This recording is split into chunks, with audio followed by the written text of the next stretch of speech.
Welcome to the Gilded Age, a nation transformed, spanning from 1865 to 1898. This era brought the United States from the ashes of the Civil War to the dawn of global power. Three major forces drove change during this time. First, industrial capitalism brought technological leaps and deep inequality. Second, migration and urbanization led to a massive influx of immigrants.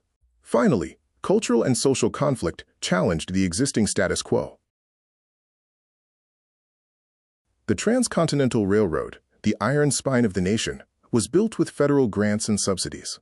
It linked regional markets into a national economy, manifesting manifest destiny for commerce and conquest. As settlers moved west, the government violated treaties and confined American Indians to reservations. The ghost dance was a spiritual response to this encroachment, interpreted by the U.S. as a prelude to war. Despite talk of industrialization, the Southern economy remained agricultural. Sharecropping created a cycle of debt, locking poor whites and freedmen into poverty. Frederick Douglass protested the disenfranchisement, noting the spirit of the rebellion is still alive. The struggle for a biracial democracy was lost to the violence of redemption politics. The titans of industry, like Andrew Carnegie, created trusts to concentrate capital.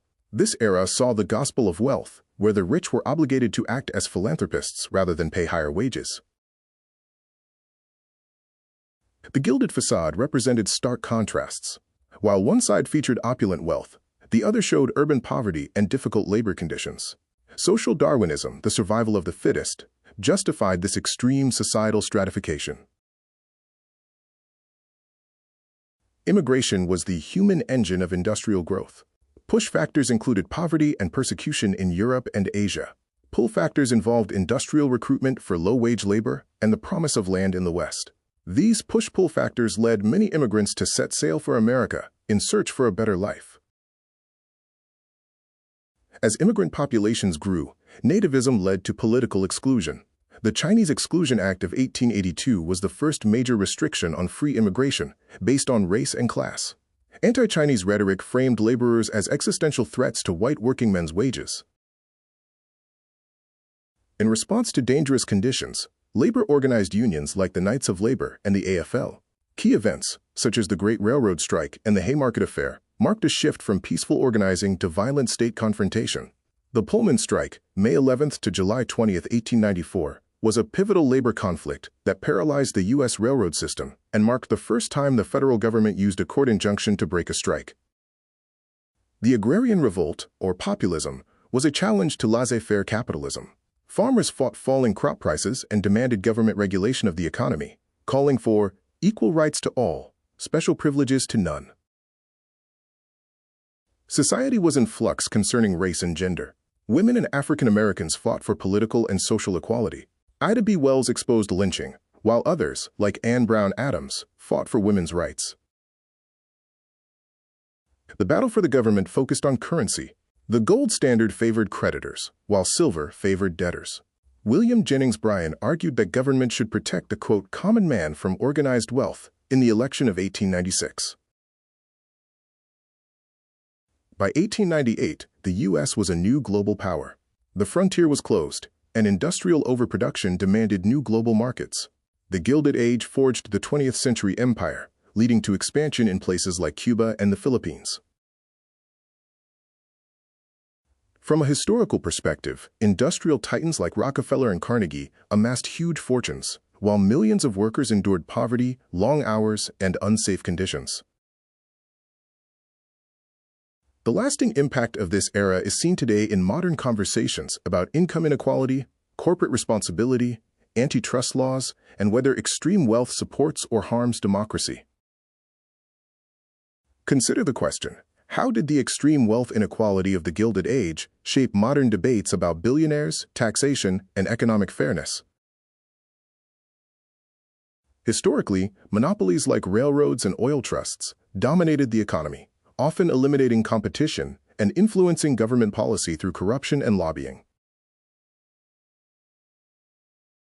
The lasting impact is evident in modern antitrust laws and current debates over companies like big tech, which trace directly back to the backlash against unchecked Gilded Age corporate power. In what ways did big business and monopolies during the Gilded Age influence today's technology and corporate giants? From a historical perspective, strikes like the Haymarket Affair and the Pullman strike highlighted the brutal working conditions and the violent clashes between labor, corporations, and government forces. The lasting impact is that minimum wage laws, the 8-hour workday, workplace safety regulations, and labor unions all stem from the intense conflicts of this period. How did labor struggles of the Gilded Age shape modern workers' rights and unions? Historically, political machines, such as Tammany Hall, controlled elections through patronage and bribery, significantly blurring the line between business interests and government. The lasting impact includes civil service reform, campaign finance laws, and ongoing concerns about lobbying and corruption, all traceable to the failures of Gilded Age politics. How did political corruption in the Gilded Age lead to reforms that still shape American government today? Historical perspective shows that public outrage over inequality, corruption, and poor living conditions sparked significant reform movements focused on social justice and government accountability.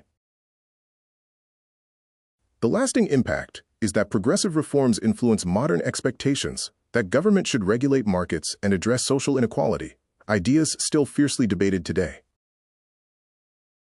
Finally, why did the backlash against the Gilded Age give rise to the progressive era? And what lessons does that hold for today?